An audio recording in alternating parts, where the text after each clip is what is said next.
Hey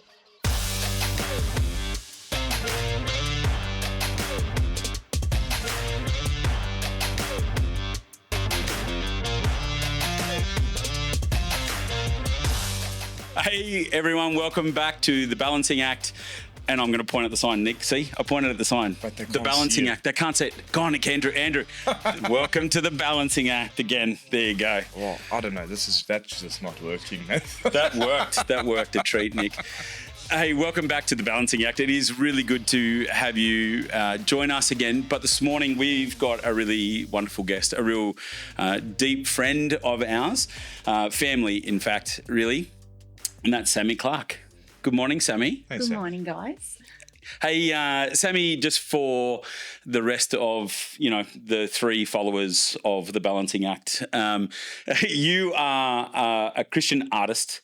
You are a passionate follower of Jesus, but you're also a conveyancer, which I think is hilarious. So you got like conveyancer, boring, outrageous kind of artist. I love the dichotomy of that. I think that's brilliant. You kind of grew up out west and then kind of moved to the coast for a long time and then kind of now back into the west, and you've been here with Graham, who is a cracking guy. You guys have been here for what now, 6-7 years now? No, it's only 4 or 5 years. Why did you move? Because we were on an adventure. Okay. Okay. Right. What does That's that good. I was going to go. What does that mean? And what does an adventure look like, Sammy? So it feeds in perfectly well with the questions you want to ask me today about who I am and why I do things. Family related, my dad passed away in 2017 and we were on the coast. We were 7.5 hours away, and when he had his heart attack, it took that long to get to him. That's planted a seed in my heart, and we were actually home visiting my dad and mum and one of my old friends from my youth who was so delighted to know that I knew Jesus, and when I was younger I didn't. So we were having a lovely conversation, and she said to me, will you ever come back home? And I said, do you know, God is actually speaking to me about that right now, but I don't know how that looks. Sure. And so that was 2017. One of the things about that absolute cracker of a guy that I'm married to is that I have great respect and love for is that God will often speak to me and give me what's an adventure for us to do, but I have to wait for him to be ready to do it with me. As in Graham ready? Yes. Yeah. Yeah. Yes. Yeah. Which makes sense, Yes. right? And so then the decision, planted in 2017 comes to fruition in 2021, I guess because your mum is still in Canamble. Gilgandra. Gilgandra. So close though. Yeah. Really. But if you were so Is it? close. No, I don't know. it's not really. Okay. No, it's not at all. It's really not. Yeah. But then obviously now living in Orange, it means that you are much closer to your mum. Much closer. And we're centrally located for the 3 kids. So Yeah, which is awesome, right? Hey, you just touched on the fact that you're catching up with a friend who, the childhood friend who was delighted that you knew Jesus, in 2017, because you didn't When I was you were younger. as younger. What did growing up in the country look like, and then how did you come to know Jesus? in the context of me as an artist, so I've always wanted to be an artist. So growing up in the country, particularly in like the Central West, opportunities for people with creativity are thin, very thin on the field. And I always felt odd and different because I saw things in different ways. So that was really hard. We talked a little bit earlier about misfits, and that's pretty much a good description. You for felt like a myself. misfit I felt like a misfit. in the community of growing up. Yeah. And even in my own family, for that matter. Is that Which right? is interesting because I always used to be convinced that I must have been adopted. Is it because you're from a farming family? Yeah. Right. So how many brothers and sisters do you So I have? have an older brother and a younger sister. Right. And Yeah. both kind of pretty mainstream country kids in that regard. When you're a kid, physical traits make a difference, and I was super tall as a kid. My brother and sister were both just average height. I was really blonde. My brother had dark hair and my sister was sort of in between us. And so I just felt different. Yeah. You don't have to say average height. So you can say short. It's okay. Okay, sure. Yeah, they were tiny. Yeah, it was a matter of perspective. To be honest with you, I'm the shortest in my family. So And they call you short. yeah, they do. Yeah. Yeah, both my brothers. Anyway, we go back to a lovely digression. So feeling like you just didn't fit in the family. If you told me to do something and you couldn't tell me why, then you had Buckley's chance of me doing it. Yeah, I hear you on that one. Yeah. And so I was not the compliant child. To tell you the honest truth, I don't know what that was like for my mother and father, but I'm sorry to them for that because I know it obviously made their lives really difficult. But it's interesting. My dad had a huge influence on me. So as I was growing up, I said I wanted to be an artist. So all of my thoughts were in that direction, which meant leaving the country and going away to do any further study with regard to that. My dad passed the comment. To this day, I can hear him saying it. So what are you going to do for a real job? I just couldn't shake it. Now, I've been thinking about that in the last few days and thinking about I never actually had the chance to ask him what he meant by that. And at the time I was a kid, so I was naive. I was very naive. And so I didn't follow it up, but it absolutely played into every decision I made in that time. So instead of pursuing fine art as a degree, which is what I really wanted to do, I compromised that by going into education, art education. Yeah, okay. My year 12 art teacher actually said to me, Sammy, if you want to be an artist, don't teach art. Because she was an artist herself, but she'd gone into education. And so she was speaking from that experience. Those words played around in my head. So when I packed up all my bits and pieces and went off to Sydney to live. For university? There I was. I had never, I'd been to Sydney to visit family and so forth, but I'd never lived in the city, and I was living in Auburn in those days. No, Lidcombe, sorry, in those days. And I had to catch the train into Paddington, which is where the campus was. I loved all of that. I absolutely loved all of that.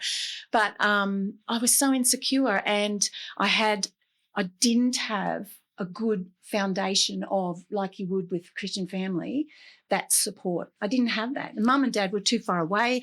To ring Mum and Dad, it was a big deal. It was a big deal. That's right. So your family was Christian? That's a good question. And I want to say yes, in that I grew up in the church, in that we went to church on Sunday. Yeah. My mum played the organ. And so that was my background. Right. So Christian-esque family, there was certainly an understanding of life and faith. Did they have a faith? Yes, okay. I do believe that. And my dad, absolutely, I know that, because whenever I saw him in his last years, we only ever spoke about his faith. Sure. It was a hard time for my dad, and so I used to spend that time just speaking into him, his faith, and I know it was real. I know he is in heaven with Jesus, and I know that with absolute certainty. So here you are now, what are you, 18, 19, now living in the city, doing an arts degree, on the one hand loving it but feeling pretty isolated. What was that time like for you? Did that cause some dissonance in you? Did you feel yourself lost? How did that manifest itself? I guess those voices were in my head. So Dad's voice was countered by my high school art teacher saying, don't do education. So here I am sitting in education lectures, and I actually really did enjoy that component of it. I had to do a class with kids. So you were doing a teaching degree? Yeah. Okay. So it was like the split. So I had fine arts subjects I was doing, and then I had education. All to be an arts teacher? Yes. The component of the education was fine because I guess it was quite structured and directive. And then the fine arts side of things were typical fine art stuff. I remember this one particularly, and I've told friends about it, in terms of it was a class of painting, and we sat down in the class and the lecturer said, so now we're going to paint that dead bull's horn over there. And I was like, great, that's super exciting. And we're going to only paint it in the 3 primary colours of red, yellow and blue. So it was obviously a lesson in the basics. And I'm sitting there looking at this bull's horn going, it's a dead cow. Like, I'm a country kid, all I can see is a dead cow. And so, like, why? And the lecturer couldn't tell me why. So I did the painting, but what I have discovered about myself as an artist is that if I don't have a reason for doing something, I lose interest and it's just a task. And so art is so much a part of me, so innate in me that there has to be a reason for it. Mm. And so I really, really struggled with that component. And it's actually ironic that since I did an art history degree, I discovered that in that particular point in time, which was in the early 80s, there was a lot of study and exercises being done on works which were from contemporary artists in the sort of 20s through to the 50s. And the skull was one of the features of their work. Potentially, if the lecturer had said that to me, you would have been able to connect. I probably would have gone away and gone, now, who is this artist? It would have given me context. Wow. And I couldn't voice that. Yeah. I was too naive. I just didn't know how to voice that. And so what I'm hearing is purpose has always been a really important thing for you, discovering everything that you do has to have a purpose. Absolutely. That's what I'm hearing in the midst of that. Yeah. So I'm going to pull you back. So country kid, studying an arts degree, but feeling lost, feeling a little bit purposeless in that space. Yeah. Was that a dark period for you? Or was it a mix? No, I wouldn't say it was. Shades of darkness for me is dark is like super black, and I don't enter into that space. Yeah. Very easily. And if I do, and I cannot tell you why, I just believe it's a gift from God. But if I do start to enter into the darkness, that's where the creativity pulls me out of it. Okay. And so so that being in that creative space kind of shielded you almost from this kind of overtly different environment in which you find yourself. Yeah, being overwhelmed by it. Yeah. Did you have a faith at that point? Your ideas of church, Christianity, following Jesus? So I grew up in the Methodist church. So in the Methodist church, you were baptised as a baby, and then when you're in your teens, you did confirmation. Mm. So I did all the steps and did confirmation, but it was simply rote. I was simply doing what I should be doing, what everyone was expecting that I would do, but there was absolutely no commitment. Right. So you're in Sydney, doesn't even enter into it doesn't even enter into my thought that perhaps I'll find a church community or something like that. Okay. Like never occurred to me never whatsoever. Occurred to you. Were you anti-God, or were you just ambivalent? Yeah. Probably ambivalent is a good word. And I do know that in my heart I knew God existed. Sure. But for me, the existence of God was going to church. So my experience with going to church was boring. Mm-hmm. Roll your eyes, typical teenager type response. Yeah, sure. And there was there was nothing to engage me. We didn't have active youth groups. The youth that I was involved in was called rural youth. So I did have a group of friends of my age who were all also farming kids. Yeah. There was no Christian underlying. It was just community. It was community. It was a structured organisation. But obviously it was a recognition that rural kids need to have something that they can gather together. So, we were taught lots of great skills in terms of how to run a meeting, how to be a secretary, how to be a treasurer, all that sort of stuff, which probably explains why I ended up in some kind of administrative role. Because I want to get to that because it seems crazy, right? So you're in Sydney doing this arts degree. Did you finish it? Did you go into art teaching? So what happened? I went home on a break, mid-semester break, and while I was home, there was an opportunity to take on a job as a cadet journalist for the local newspaper. Okay. And I was not in a happy space in terms of going back to Sydney. I really didn't want to go back. Why? Why didn't you want to go back? I was lonely. Okay. I had all my family and everything that was familiar to me So you out felt safe west. at home. but also I had a boyfriend. Right. I'd gone to Sydney and we were going to, stay in touch as you do when you don't have telephones and so on.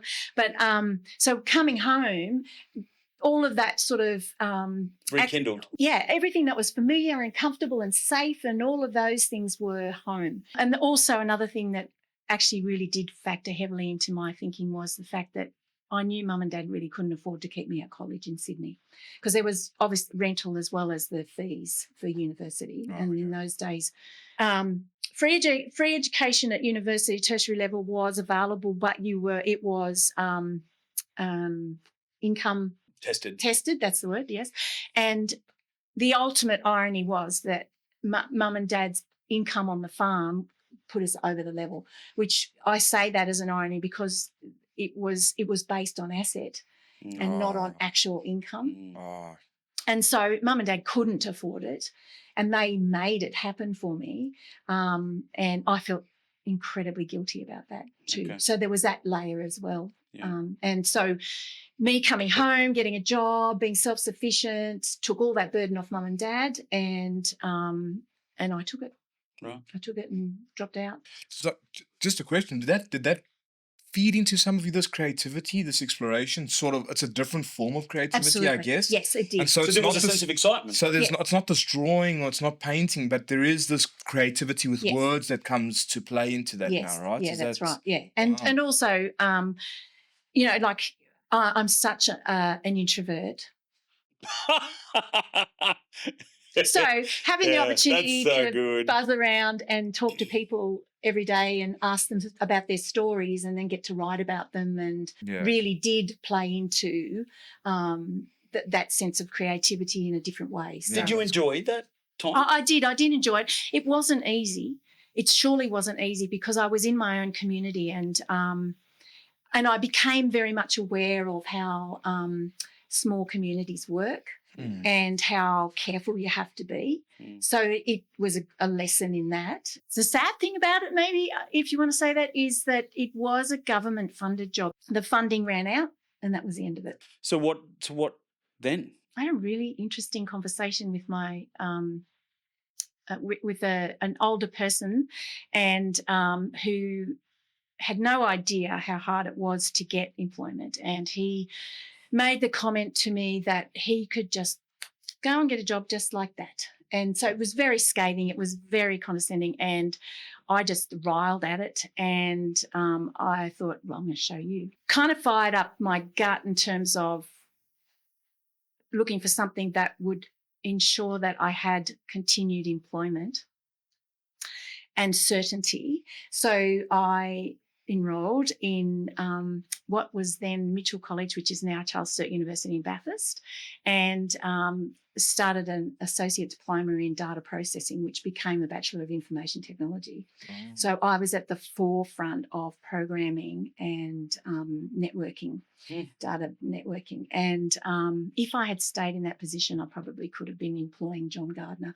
So for those of you who know, so John is one of the elders here who owns an IT company in town. So yeah, there you go. That's crazy. It was again a total segue away from, but like in terms of creativity, actually now that I think about it, because it was at the forefront of It was new and exciting. It was new and exciting and nobody knew about it. And like it was an associate diploma because nobody knew the potential of it in those days. Yeah. Before I finished it, it changed over to the Bachelor.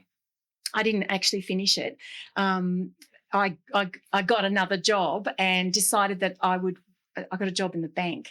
And I knew that if I worked in the bank, I could actually continue the study through as an employee because the bank were looking for that sort of employee. And that was my plan. That didn't actually come to fruition because I got married. Okay, so let's jump to that moment. So you move to Bathurst, start university, but you end up getting married. Was this married to the guy that you were dating back in the day where, okay, so you, And so just to contextualise that too, I'm from the generation, so my generation when I was leaving school and going into study,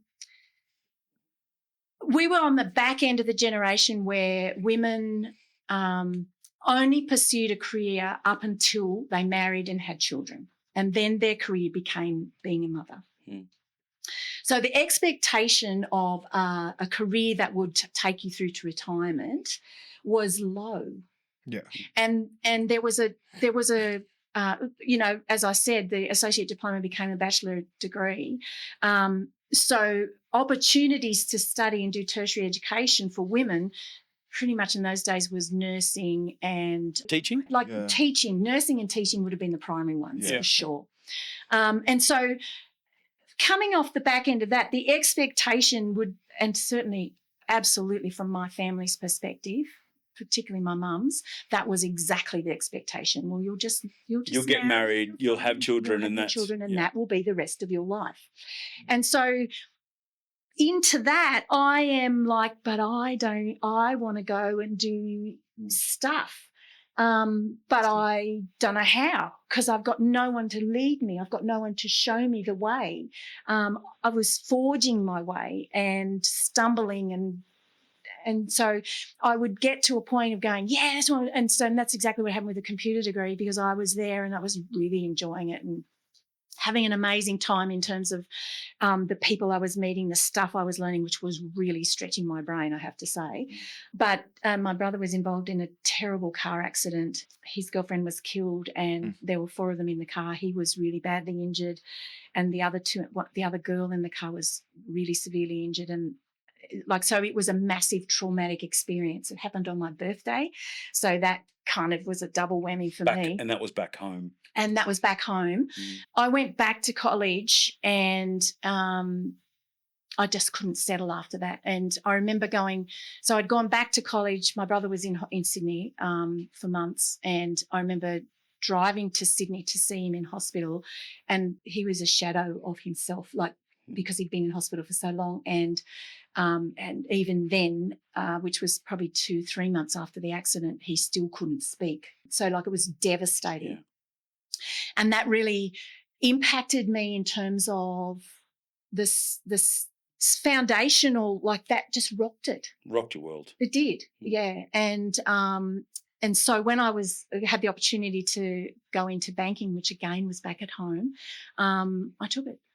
So you went into banking. You found yourself back home in banking. Back home, banking, getting married. How old are you? At 22. Wow. A lot has happened in 4 years. In 4 years, right? Yeah, that's a crazy, that's intense. A really tumultuous, up and down, kind of inside and out, back to front, major accident with your brother. So you're back home, you're in banking, now you're married. Moved to Canamble. That's the Canamble That's where the Canamble bit. connection comes in. Okay. So you're from South Africa, it doesn't matter anyway. Just nod your head and go, So you're out there, married life. It feels weird, we just spoke about 4 years of, turmoil and kind of worldview being expanded and all these other bits and pieces. Now you are on this ginormously flat piece of land, grazing cattle, kind of, married. How did you cope? It was interesting. In the time, I just lived through it in the time and didn't know. I guess I didn't know the impact of all of the things that led into that space, and so I was in. This is what marriage is all about. This is what life is going to be like. So there's a level of, okay, well, this is what it's going to be like. Sammy, sorry, in hindsight, I'm sorry, I just thought of it now, but in hindsight, was the some attempt at latching on to stability? Like maybe married life is a more stable... Particularly after your brother. Like you've got all of these things happening in the last little while and you're like, man, I just need to find stability. And so do you think that's possible? Absolutely, yeah, I do. Because it was very much following my mum's footsteps. Yeah. And I guess I'd watched and seen my mum. Stability was getting married, having children. And so, yes, I think you're right. I did absolutely go for the safe road. My creativity in those days was pretty non-existent for a long time. Once the kids came along, I was at home with them, stay-at-home mum. And so my creativity came out in ways of making things for the kids and doing stuff like that. And, yeah, it was a beautiful time in that I was having children whom I adore, and but it was a bad time in terms of the marriage. Why? What was going on there? It was, I suppose. So I had the two girls very close to one another. So they're only 15 months apart. So I was fairly busy with them for a few years, and we were only ever having two children. So there were, in that time period, other sequences of events that took place. One significant one would be that when I had our second child, my sister-in-law had her first, and she came and stayed with us. And her baby passed away of SIDS at our place. And that was horrendous. And I remember sitting in the lounge room holding on to my alive baby, who was only 2 weeks older than hers. And I guess I was speaking to God at the time, but I didn't say, God, why did you do this at all? It was just, I don't understand how this could be happening. So that was one thing. There were other sequences of events. My husband's best friend was killed in a tragic truck accident. There was a series of deaths that we had, which were all particularly close, and it was almost like you get up and then you get bang, and then you get up and you get bang again, and that paid out on the two of us. Just that stress, just that the trauma, and that trauma, and no time to really regroup, no opportunity to have counselling in that space. And so those events took place over, so my second and my third are 4 years apart. So in that 4-year gap, that's when all of those things happened. That's a lot in a short space of time. I guess I had reached the stage where I was like, I'm so unhappy. Like, I didn't say it in those words, but I was just like, I just knew I wasn't in a good space, but I didn't know how to fix it. I didn't know where to go to even fix it. And I just thought, I need to have another baby. I need to have another baby because I know I'm happy when I have children. Hate being pregnant, but I can go through that because I know I'll have a baby at the other end of it. That happened, and then it didn't fix things at all. It only exacerbated things and made things worse. And that was your third child? Yeah. There were other friends in our circle, and my husband was learning to fly a gyrocopter, and the guy who was teaching him to fly the gyrocopter wanted me to help him teach flying gyrocopters. So I was going to go and help him with the theory side of flying. So I had to quickly learn how to fly, which was absolutely exhilarating but terrifying at the same time. I don't know if you're familiar what a gyrocopter is, but it's basically 2 wheels and an engine and rotor blades. We'll get Andrew, kind of post-production, we'll get him to put up a picture because they are cool little things. They're not fun when you crash, just let me say. So my experience with that is taxiing. We'd been flying, we landed, and we were taxiing and turning to come back down to where everybody was, and the wind caught the rotor blades and tipped us over. Oh. And I was underneath, and the pilot landed on top of me, and all I kept thinking was, where are the rotor blades? Where are the rotor blades? Because I was terrified. Sure. It didn't put me off. I still flew, and I flew by myself once. Not meaning to actually get off the ground. I was only supposed to be. That sounds like a nightmare. I learned to fly. I did fly once, but I didn't intend to actually fly. It was like I was supposed to be just doing taxis up and down the runway, and because I was a novice and I didn't have anyone in the gyrocopter with me, so I was flying solo, or Driving solo. Driving solo, yeah. No, you ended up flying. You ended up flying. The rotor blades are going, they're spinning, and the wind just lifted me because if you drive into the wind with rotor blades and you're going to take off, and that's exactly what happened. And I'm like, shit. Sorry, can I say that? No, go nuts. It's fine. That's all right. Brilliant. I love that. Yeah. So the absolute terror in the air going, now how do I get down? Oh, how do I get down? I don't want to crash. How high were you at that point? I can't tell you. I don't know. It felt like 1,000 feet. You're probably hovering about 6 inches. But yeah, exactly. No, the truth is I probably wasn't very high at all, but I don't know because I was just... You were high enough. High enough. So we know you survived.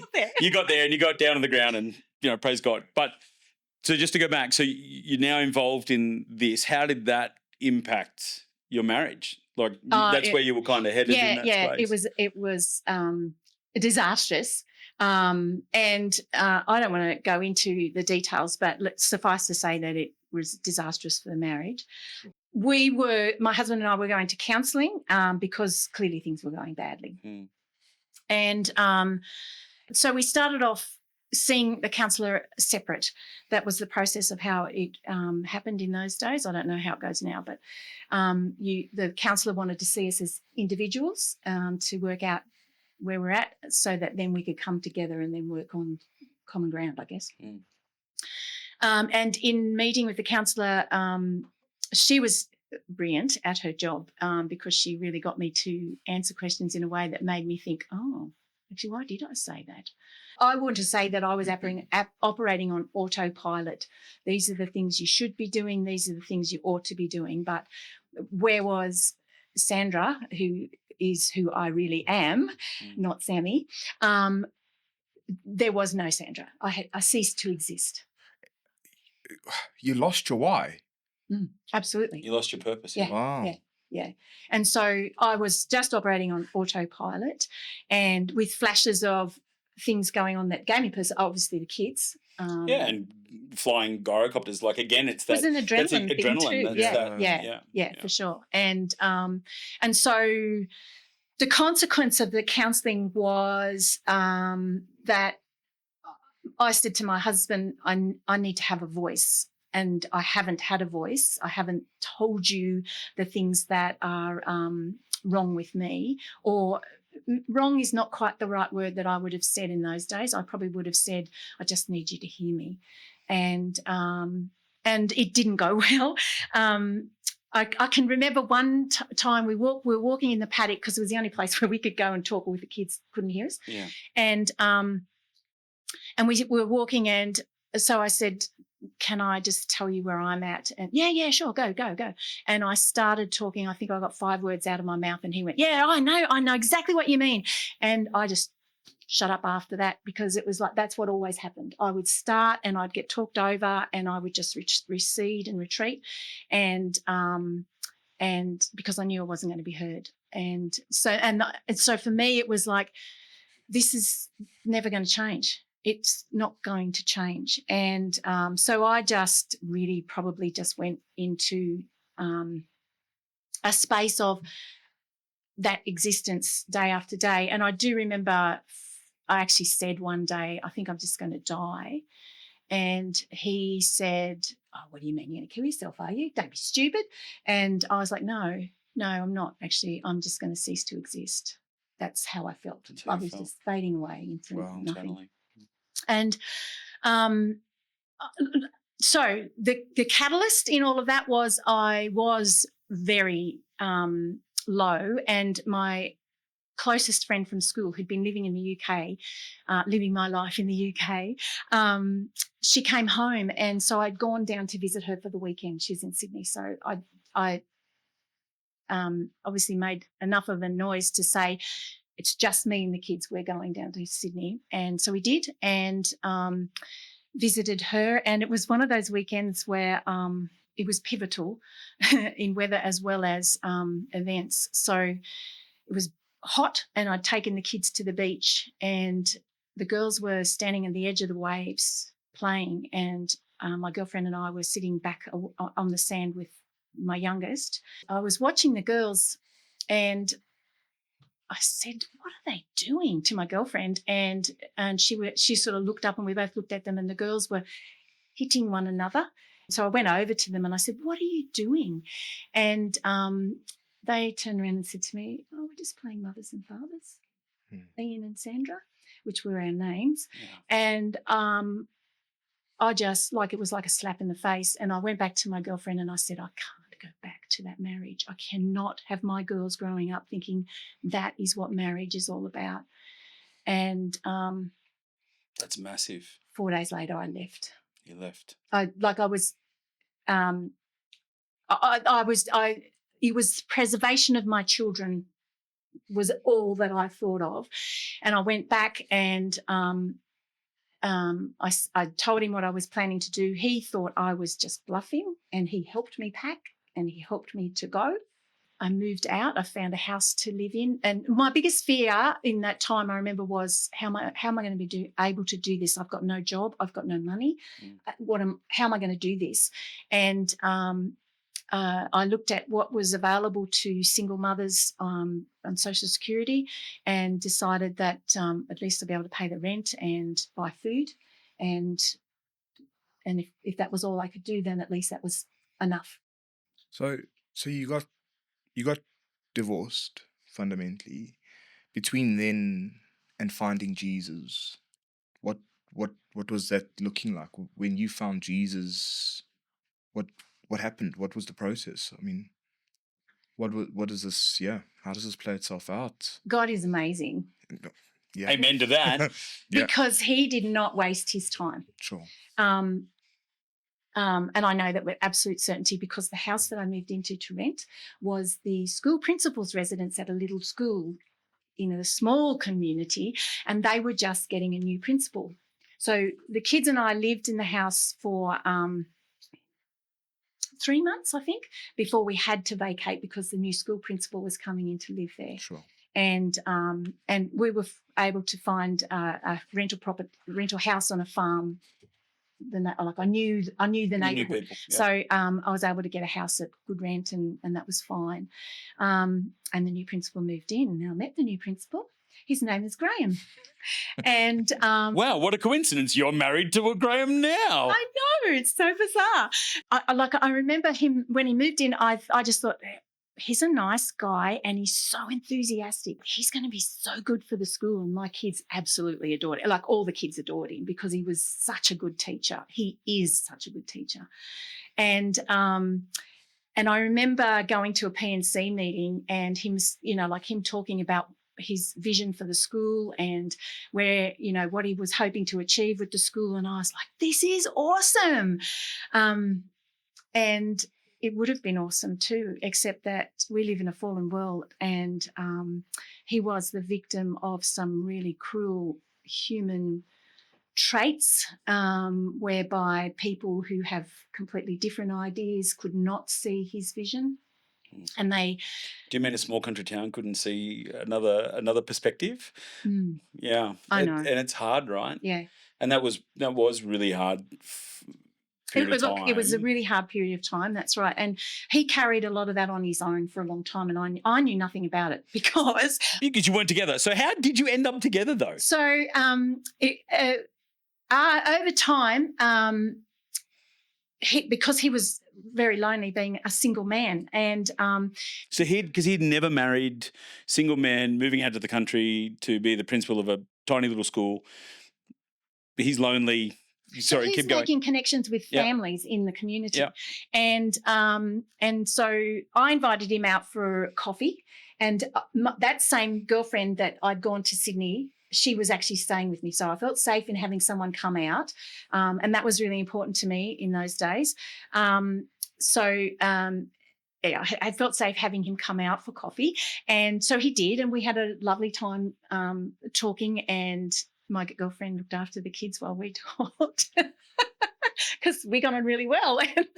And she could see that. And she could see that. And like my girlfriend, I love her so much. She's just got a little touch of evil in her. So we asked Graham to stay for dinner, and she said to me, and we're going to make pumpkin soup and we're going to put 6 cloves of garlic in it. And I said, and why? And she said, because we're going to test and see if this guy's really interested in you.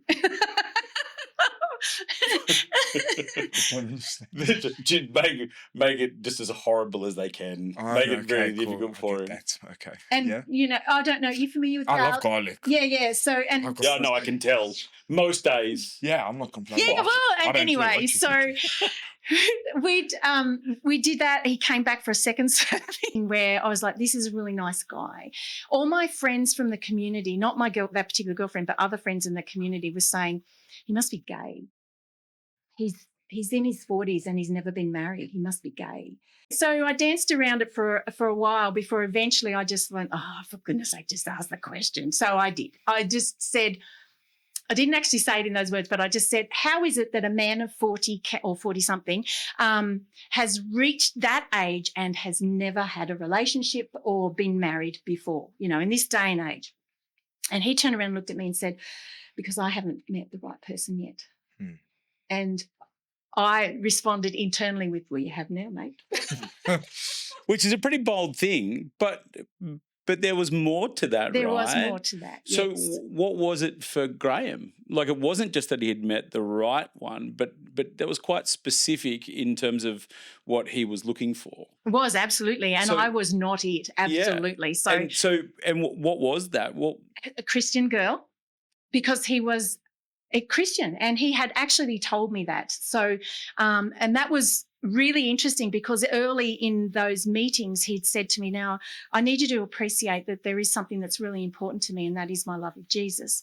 And I go to church on a Sunday, and it's something that I do. I'm not expecting or asking you to come along with me, but I do need you to understand and respect that it's something very important to me. And I was like, wow, you go to church on a Sunday, and like, which church do you go to? And he said, well, I go to Dubbo. And I went, what? Like, on a Sunday morning, you go to Dubbo from Turaween, that's 100 kilometres. What time does church start? 9 o'clock. I went, what? You get up early on a Sunday morning to go to church? What? That's just weird. There was something about him that I could not pinpoint, but that really piqued my interest. But then the thing that really got me was my kids used to say, how much more talking are you going to do? When are you going to get married? And we're like, back up a bit. And anyway, this particular day, somewhere we got talking about God, and obviously I must have broached the subject. And he said to me, if you got to heaven and you're at the gates of heaven, I'm saying this really badly, but forgive me. What if God asked you the question, why should I let you in? What would your answer be? I thought about it for a minute, and then I said, well, I've been a good person and I haven't done anything really bad. And like I was just floundering, and he, to his credit and beauty, just went, and I knew that answer was not the answer that he was looking for or was maybe hoping for. And again, the beauty of Graham is that he saw something in me that I didn't see clearly, because he didn't just drop me cold after that. And he like that question just made me think there's got to be more to this God stuff than I've understood. Yes. And so I packed the kids up that next Sunday and off we went to church. To Dubbo. To Dubbo. Wow. And it was a Baptist church too. And I'd never been to a Baptist church. Yeah, I'm sorry about that. Me too. Well, to their credit, the music was great. Yeah, and the pastor's message just pierced my heart. Yeah. Absolutely pierced my heart. Like I just say it in terms of God had been pursuing me. There's a poem called The Hound of Heaven, and in the refrain part of that poem. It goes, he pursues and he pursues and he pursues you. And I know with absolute certainty that's exactly what he was doing all through that time, particularly after my marriage broke down. The guy that I'd been teaching gyrocopter flying with was killed in an accident. And I actually reached a point after that happened where I remember one day going outside of the house, the kids were inside, and I was angry. Like, I was super mad. And I went out into a ploughed paddock and I seriously stomped and stirred up the dust, and I just started screaming, God, what in good heavens is this? And I was so angry. And then I just said, and if you think you've got a better way for me, why don't you take over and run my life then? And he just said, Okay, thank I will. you very much. Yeah. And took me on. And I'm so, so thankful for that. So, Absolutely thankful. it's phenomenal. Your journey of loss and tragedy is substantial. Like, it's so huge. Incredibly painful, to get you to a moment where in anger you cry out to God, not in a help me, but I'm pissed off with you, and 100%. That's number 2. She's done it again. Sorry. But that's not a bad word. That's an okay word. That's okay. I love it. I like that word. But I do think it's quite phenomenal, that authentic, raw pouring out of emotion. That God met you in that, in ways that you didn't understand and wouldn't understand for a little while. You go to church, the message pierces your heart. You commit your life to the Lord. You and Graham get married, and then embark on this incredibly different life. To adventure. It is Adventure. Yeah. which is such a beautiful theme in your life, is adventure. You pack up the kids inevitably and you move to the coast, and you find yourself in church land, kind of doing the traditional Christian thing. Was that a Baptist church as well in the coast? It was actually. Okay.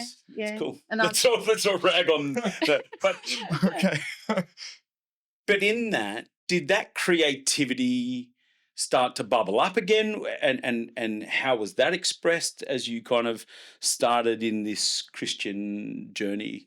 fairly soon into our transition across to the coast, obviously we were living in a community where there was availability that I just didn't ever have out west. And I was able to go to TAFE and do an art course, which was like a stepping stone for me. I thought, well, this will get me back into, so it was a diploma. No, it wasn't even a diploma. I think it was a certificate. And I was headed full on back into creativity. That's where I was going. I'd had it all mapped out. It was a certificate. It just kept building up. So ultimately I would get a diploma and then I could go on and do Bachelor of Fine Arts. And, you know, I was restoring back into that space all that I'd lost from my youth. And really encouraged by Graham. Absolutely. Absolutely. I mean, that was never any doubt that was always going to be fully supported. Yeah. Change of direction though. So we'd gone from a really difficult community out west, and that was why we moved to the coast. So the department gave Graham a transfer and we were able to relocate into another equally difficult community. And so a few things happened in that first year of our marriage. We packed up and moved away from all of my family, away from everything that I'd known again, and the only thing I knew was Graham and Jesus, and wrapped up in the arms of the love of the community, the church community that we were there. So I was really embracing that because I had never experienced such unconditional love from people who didn't know me from the bar of soap. So my experience has always been, who do you belong to? Where do you, so I can map where you fit, because that's very much how country people work in New South Wales. To these people they never even asked me where I came from. Like, they didn't care. You are a child of God. I love you. Yeah. Amen. And so that was just brilliant. And it was absolutely necessary in those days, because the time for Graham at work was really, really, really difficult.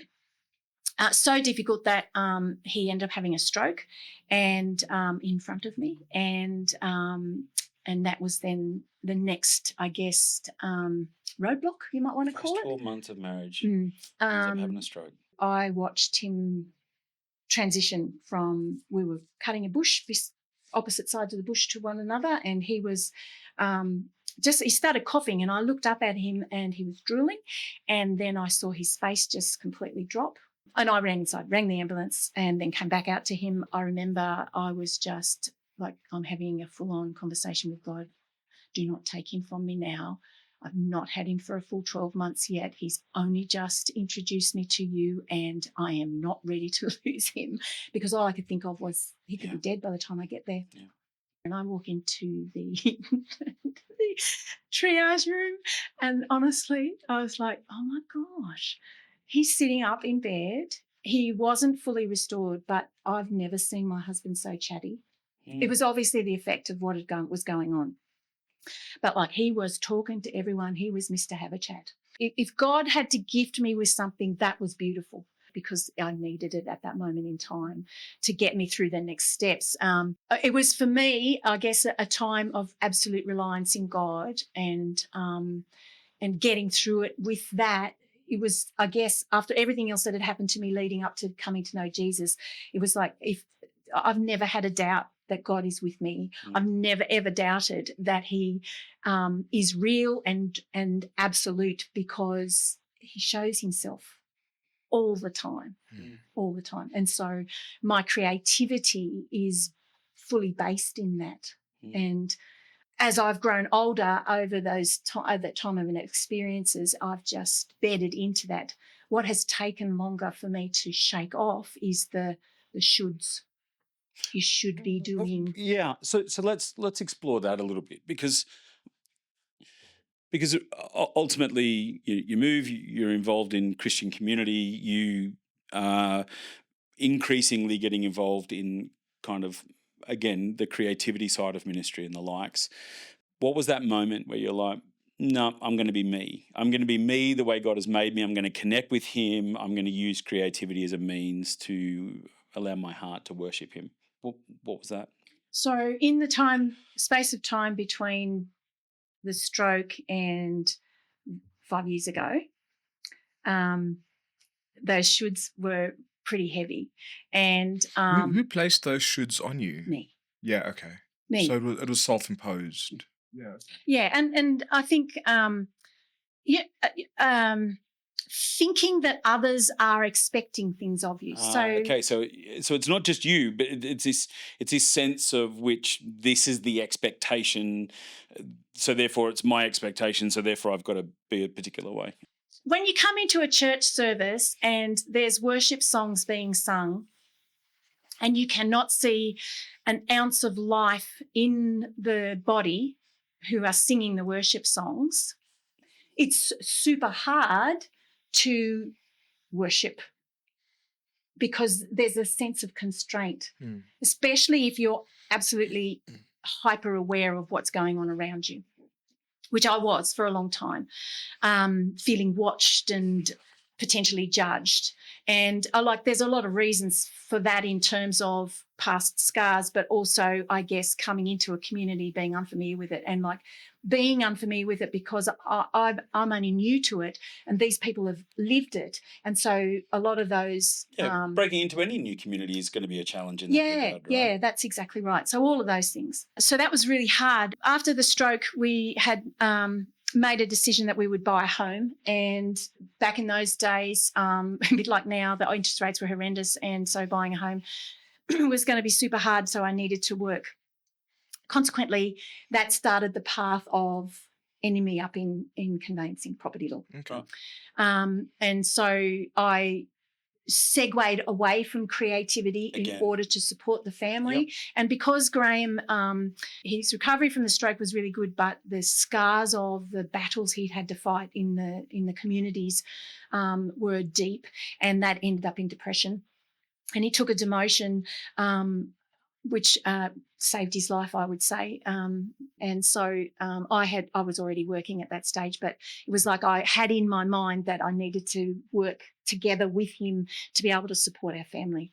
I get the sense that that's not the wrong decision. Oh, No, I don't. Yeah. No, no, and and that's. yeah. I mean, it's a should that some people have, right? Like as we Yeah, for sure. think about our families, there's things we should be doing, and that comes at sacrifice to us sometimes, and Yes. that is the nature of what it means to have and be a part of a family. Yes, that's Yeah, right. And sure. so I don't regret, I absolutely don't regret anything. Like I have this amazing story of things that I've done because of those consequences. Sure. And I absolutely did live completely sacrificially for my family, particularly while the kids were still at home. Because everything was vested in them. So ending up in conveyancing, which was actually a choice. It was a real choice for me because it actually stimulated the brain cells that hadn't been stimulated for a long time. And I think that comes from a love of learning. And the law is all about words, and I'm all about words. There are so many ways to be creative in language, and there's so many ways to be misunderstood in language. Like it's just fascinating to me. And so going down that path was another adventure. Sure. I still work for that law firm, not officially, but they are the most beautiful, godly people in the world. Thanks, Sammy. Yeah, no, there's two of us just sitting We here. don't mind. That's Yeah, okay. no, but I'm glad they're the most. They are godly, the most godly people. We're just thanks, Sammy. That's right, but that's okay, Nick. Because I think you are Thanks, quite Nathan. godly. I agree. I don't know if You finished? Yeah. Yeah. I don't know. Were you? I was working from the office, but only a few days a week.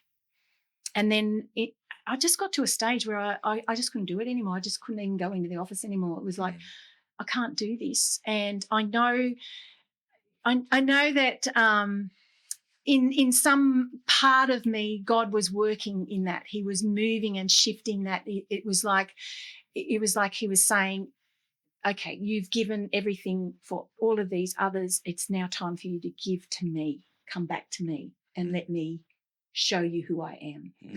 And I hadn't had time to do that. In all those years of serving him in different roles in the church, which I did, and wholeheartedly, but I actually didn't spend enough time bedding into who is this God that I love and adore. It was like, yeah, I know who you are. I know who you are, but I didn't really. And so I spoke to my boss and said, can I work from home? And so we set up remote office, and I went to working on call as opposed to on any contract, and I'm still doing that now. So it's worked out really well. But what it did mean was that I was able to work in creativity more. And in that space then start to explore who is this Jesus that I know and follow. And that's been actually probably more than a 5-year journey to be truthful. Yeah, no, absolutely. Yeah, because I did the art history degree in that time, and I had to do that because that married together, because it was sociology and art history, and so it married together the answers to all those questions that I had as a young person that nobody could answer for me.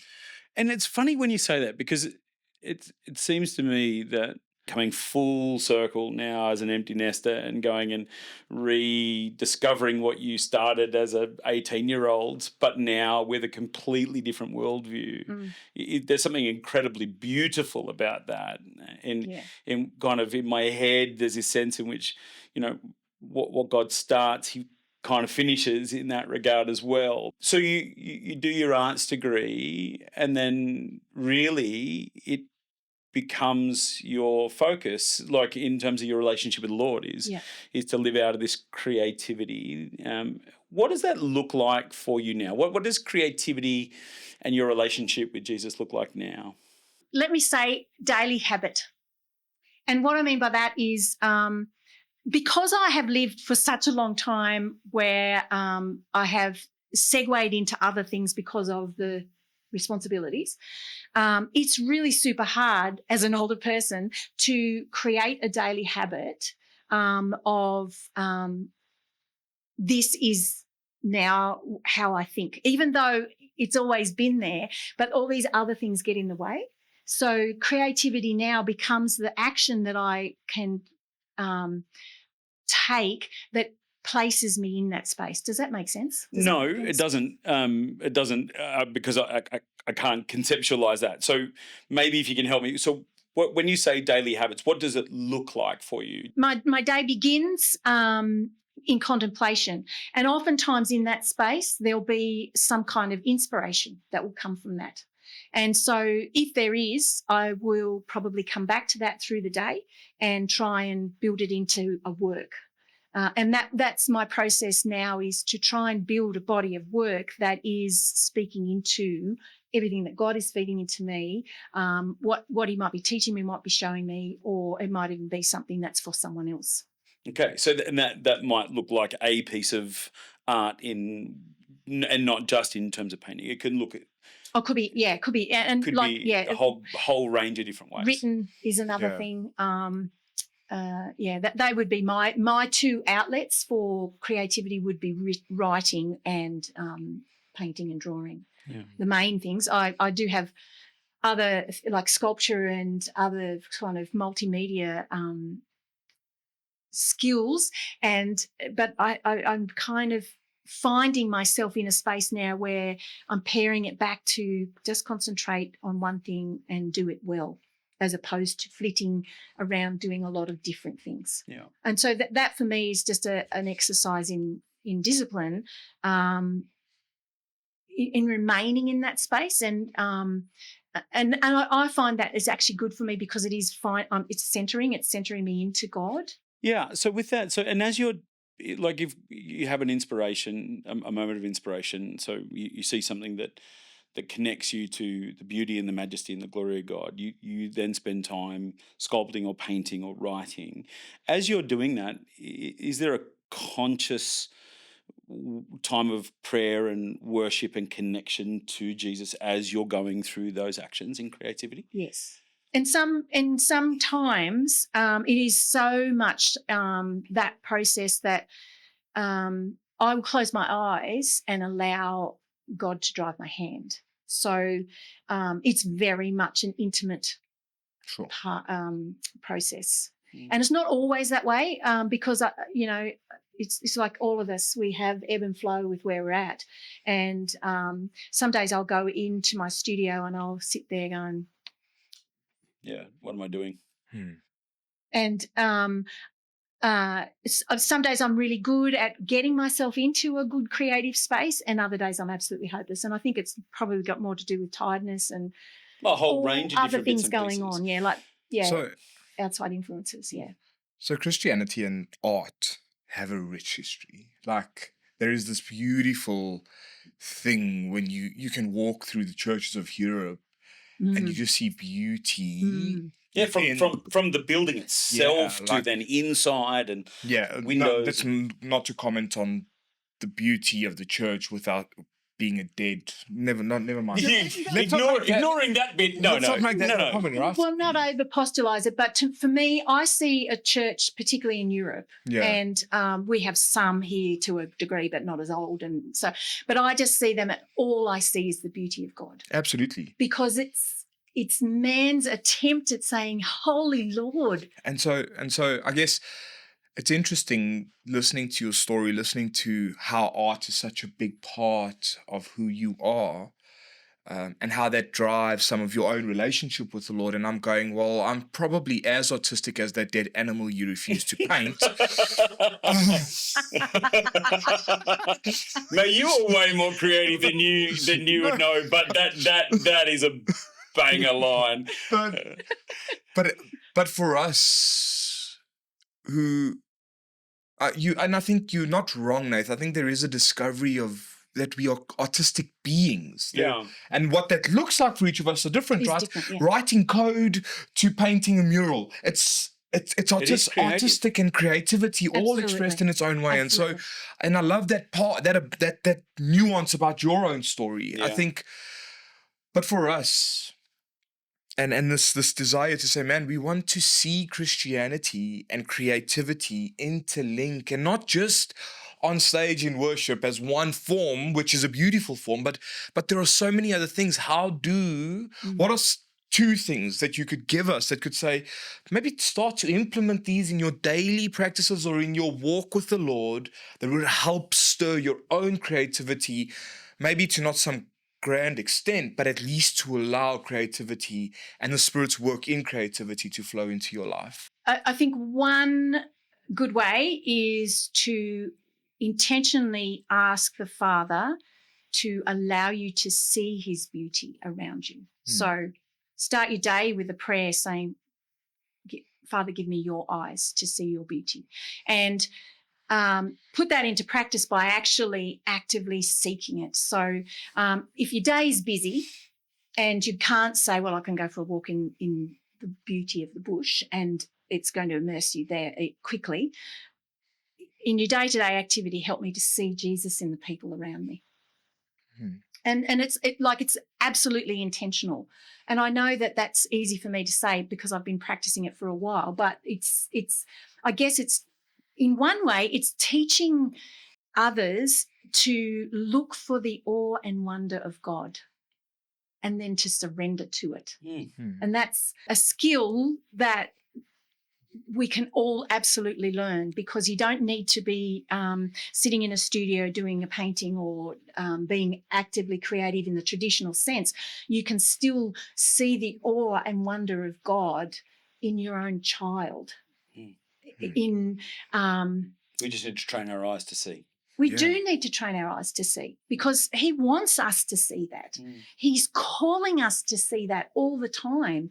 And the one thing that blows me away about reading the scriptures more so now than ever in all my life is the amount of times God tells us exactly what he's going to do and why. But we just miss it because we're so consumed with our everyday. This little square thing that we can hold in our hands that just takes up every ounce of our attention, a wonderful friend of mine calls it the device of mass distraction. Yeah. And it is. It is. Yeah. So that's one thing. Yeah. Is there a second? I think we have to pursue God more intentionally. I really do believe that that's been the transition for me, and that's going to take time. I mean, maybe I shouldn't say that. It took me a long time, but I think it will take a time because we have busy lives, and so we've got to fit it in around our busy lives. And we do have means of distraction. We do have families. We have things going on. And you've just heard the story of my life, how many things came in and segued me away from the things that I was What you really wanted to do. And that's right. And what I believe God purposed me to do. Like there's a scripture that Graham and I have been memorising, and I can't now think of it. I think that's so good. There's a scripture that we've been memorising that I can't remember. That is so good. But as soon as I walk out, No, you won't. I know it's along the lines of, I know the plans that I have for you, and that's not the scripture I'm trying to say at all. But essentially, it is knowing what God's will is for you. So we are really good and conditioned at making plans for ourselves. But and I suppose I speak from my experience because I wasn't in walking with Jesus when I was a young person. So my decisions were made based upon what I thought I wanted to do. Yeah. If you've got God and Jesus in your life, you can go to the source of creation and you can say to him, I don't know what I want to do. Can you show me? But then we have to surrender to what he's showing us. And that really takes effort to do, because one of the most important things that I've learned is I actually don't know what's best for me. And that's the thing that's really hard to come to terms with, because I've been so independent and autonomous in terms of protection of my family and whatever. So I have grown to a place of thinking, well, I know what's best, but actually I don't. God does. What do you do with people like me who are afraid of diving into creativity, primarily because I don't want to fail, right? Like I'm the kind of person who, whatever I do, I want to be good at, and I need to be good at really quickly. I've got my own hang-ups. I know it's hard to believe, but I do, and I'm working on I'm not them. saying anything. No, it's right. But you're so perfect.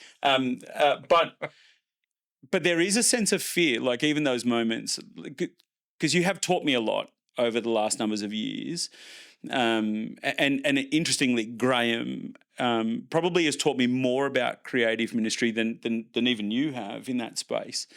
But every time I look at a canvas, or any time I have this kind of unction to do something with it, this overwhelming sense of fear of what will people think, or what about if it's horrible or terrible or whatever. And I'm wondering if I might be alone in that. I'm not sure. But I wonder if there are a lot of other Christians who are feeling that same way. Very briefly, what would you say to them? Spend some time with me and Okay. I will teach you how to overcome those fears. And I can't say it in any other way, because you do need to have someone guide you, because otherwise, if you're trying to do it on your own, those voices will crucify you. They will continue to come back at you, because Absolutely. Because it doesn't matter. It doesn't matter whether you are a professional artist who has been working in the industry for all of your life. Those voices are always still there when it comes to creativity, because it's absolute vulnerability. And that's what we're most afraid of, is being completely vulnerable. But I guess that's the beauty of creativity before the Lord, right? Because we are vulnerable. Like we are made to enjoy God and glorify Him forever. He is the God of creativity, and there is a sense of vulnerability in that. Is that why, for you, you're so passionate? Like, for those people who are listening and are not a part of Orange Baptist Church, you run a creative ministry here where you give people space to come and try various different types of means of creativity and the likes, as a means of connecting with the Lord and worshipping Him. Yeah. Is that why you do that? Absolutely. Yes, absolutely. Because I believe everyone is creative in some form and can actually produce something, whether it's on a canvas or a piece of paper or on anything, could be a newspaper. Like, you don't need to have all the gear to be able to produce something. And the satisfaction that I've seen when I've run groups where people have come in the door and they've, like you can see their hesitancy, you can see their reluctance, but they're there. And then we go through time and process, and they come out with something that they go, wow, I didn't actually think I could do that. And like the blessing to me, the satisfaction to me in having that come back to me is so precious that it's like a drug. Get hooked on it. I want to see people shine. I want to see people shine. Like I want to see other people have that. I want to pass that on. Like that's the gospel message. That's discipleship. Is I want you to have what I've got, which is the joy of the Lord all the time. If you can get that out of an act of creativity, praise God for that. But if that act of creativity doesn't necessarily do it for you, but it leads you into something else where you do find that, praise God again and again, because that's what it's all about. And I think that one of the things that I'm super passionate about is understanding God's purpose and will for you, because when you do that for Him, your conviction is rock solid. You're not doing it because I should be doing it. You're not and I've served in plenty of ministries over my time where I did it because there was a space, there was a need, I had to do it. But now that I serve in two ministries that I have absolute conviction for, mission and creativity, it's rock solid.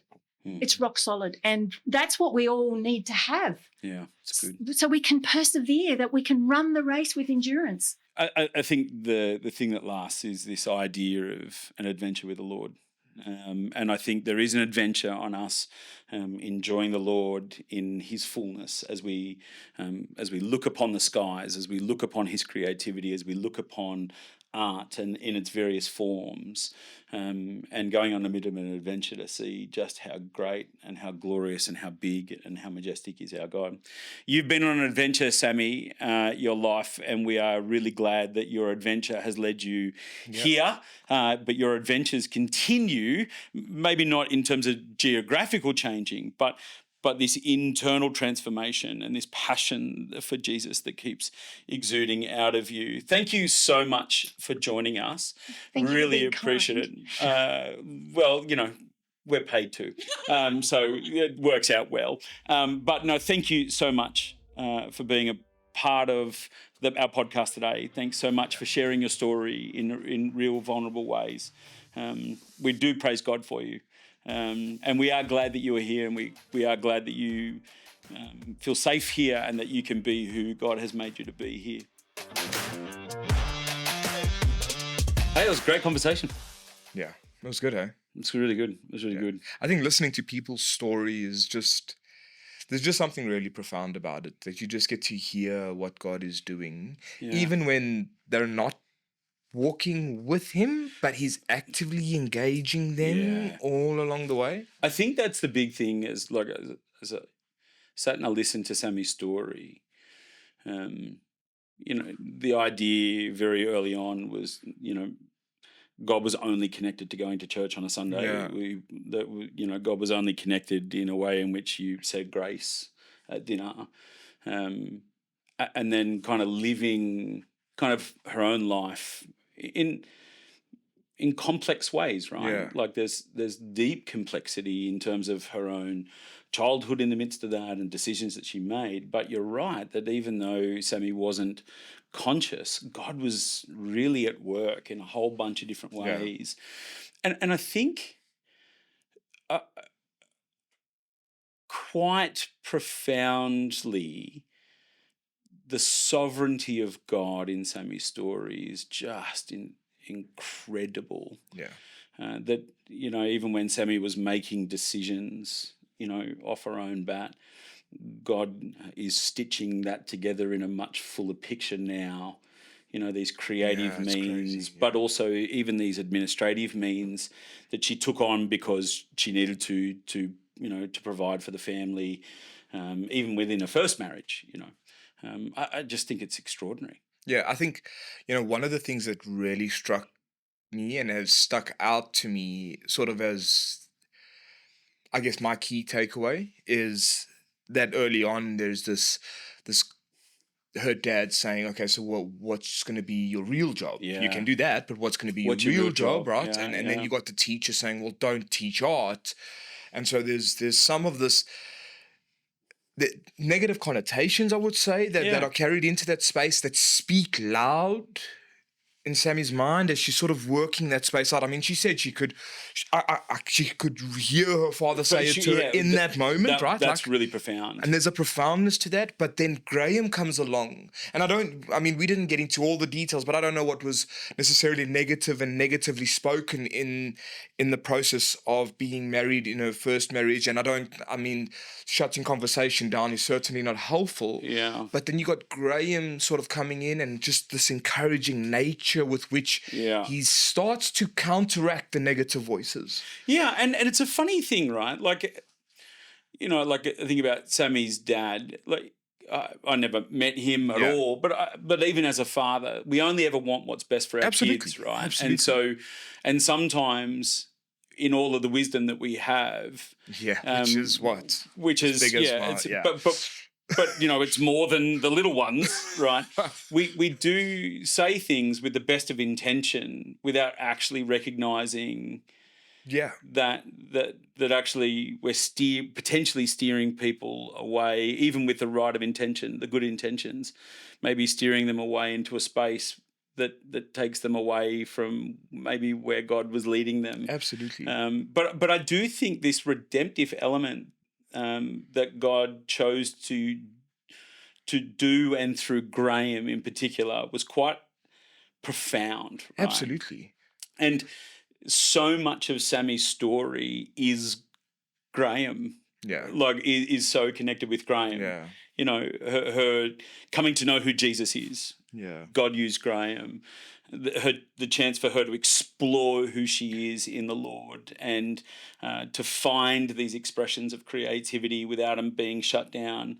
Again, exactly as you said, because Graham became this encouraging voice, this Jesus type figure, Yeah. who is just encouraging her and blessing her to experience all who she is in Jesus. But you see, the key feature for me is that in all of that, then Sammy wants to become this catalyst of encouragement in the life of others, because they may have those voices that they're living through, right? Yeah, for sure. And there's this drive to say, but that's not it. Yeah, There's so much more. There's so much more in Jesus. You can be so much. You can be all you want to be in Jesus. And it's like, well, the fullness of who you are is found in Jesus, man, right? It's so good. And I think there's something so beautiful, and that's why I asked that question. What do you do with someone like me? Because the truth of the matter is, there is deep insecurity in all of us. There's a deep insecurity in me, and there's a multitude of reasons for that. And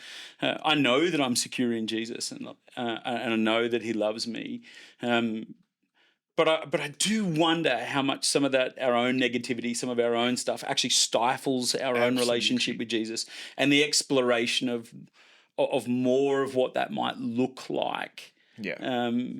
And I love the fact that Sammy is on a bit of a crusade to kind of knock that out of people. Exactly. You're right. Like there's this encouragement crusade. It's crusade. We've got to be careful. It's right. It's going to like, well, you mentioned crusades and it's an ugly space right all the way. So Sammy's on a crusade, but this one's a good one. Yeah, right? yeah. Like this one isn't about killing people. This is about setting people free. And I think that is an expression of the gospel. Right. Look, I want to say I've taken on in the last little while this process of exploring my own creativity. Yeah, right. And I'm busy for D&D purposes. Yes, I do play D&D, and yes, it is great fun.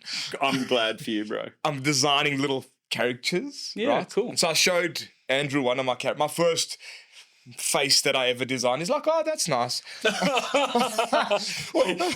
I showed a real job. And then I showed him the second face. He's like, oh man, you grew so quickly in the last however long. And I was like, thanks, Andrew. That shows me what you really think about the first time I drew. But the point is, yeah, I think failure is a part of becoming creative.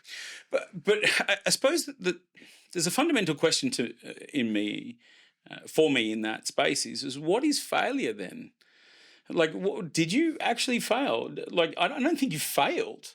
I think you are shaped along the way and you become refined. I don't think that. I think the failure comes, and I suppose this is where I feel failure most often is that I don't just do something. Like, I don't think there's a failure in the first of your D&D pictures there, because you actually did one. Right? Like you stepped out in that space. Maybe. And I think there's something in our own relationship with the Lord in that. Yeah. Which is, and here's the battle, right? So in evangelical church, rightly, we push reading the scriptures and prayer. But we systematize it to the point where it's almost legalism. Okay? Yeah. And how do we give room for people to explore a deepening relationship with Jesus in a whole bunch of different means, or even the same means but done in a different way? And it's very easy to be a part of the system. Okay, that's what I do. And a part of Sammy's story is, whether she realizes or not, is bucking that and finding alternate means around. I mean, she engages with the word like daily and in prayer all the time, but she's praying and asking different questions. And as she's reading the scriptures, she's asking different questions. And that's the thing, right? Creativity is more methodology than it is means, in practice, right? Yeah, it's 100%. It's more this idea of, well, how can I go about this? And then finding the way that you could explore that becomes the creativity that you express, rather than, well, I'm exploring creativity as opposed to prayer. Right. Like, it's It's both and. Yeah, it's actually creativity's a healthy and a good way to explore prayer in different ways, I guess. Different ways. And I think that's the thing for me, that as we take encouragement out of that, and I know you briefly touched on the whole churches of Europe and how old they are and other bits and pieces, but we got to remember, for the vast majority of history, the vast majority of people have been illiterate. Yeah. Right. And so these creativity, the paintings and the buildings, they were in and of themselves acts of worship. Yeah. At least I hope that they were from individuals. For sure. I know it's complex in that space, and exactly. there's always a mixture of intention, but there is this wanting to honour the Lord in that space, and so there is something quite authentic, quite earthy, quite real when you're getting your hands dirty in different ways. I'm really blessed by Sammy and Graham. Yeah. But as I mentioned, Graham has taught me so much about creativity, because I think I'm not sure Graham would see himself as a creative person, Sure. And I don't want to put words in his mouth, but he taught me. He said, sometimes he'll be weeding the garden, and he'll pluck a weed out. And as he pulls that weed out, the Lord will speak to him about an area of his life. Oh, that was so profound for me. Sure. That just this act, this mundane act of taking care of the garden or whatever the case may be, was actually this creative means of connecting with the Lord. And I found that. So when I went on my sabbatical, first half of my sabbatical, I'd met with Graham just beforehand, and I was really attentive during that period of time as I bushwalked and as I did various different bits and pieces of rest, that became this creative element. It was quite profound. And I guess we want to see more people like that. And it's not... I think we move away from comparison and just to your own expression of what you see as beauty as God shows it to you, right? Like, there's something special about that. And it's not necessarily for other people. It's just between you and the Lord. Other people might be blessed in it. Yeah. And I mean, that's when you said, what are other people going to think? If I do something bad, I'm throwing it away. Yeah. Yeah. I'm not showing anybody. I'm not showing anyone. This is a... Yeah, but and I think that's awesome that you're... But and again, that's this freedom that I love in Sammy, as her own experiences have allowed her to find that and to be free in that space. Yeah. And in lots of ways, when I grow up, I want to be like Sammy in that space. Sure. And I think I wonder how many people in the church feel the same way. So I want people to be encouraged on this idea of go on an adventure with the Lord. Go on an adventure with the Lord. Yeah. Pack up and have a crack. Is, right? That's what creativity is. It's an exploration, right? It's an exploration. Beautiful. Yeah. It's beautiful. That was good. That's awesome. That was awesome. Thanks, everyone. Hope you enjoyed our conversation with Sammy and our debrief. Yeah. Really, as we said right from the get-go, these debriefs are more us just working it out. It's not for your entertainment. It's for our good. It's good. Hey, bless you guys. Cheers, guys.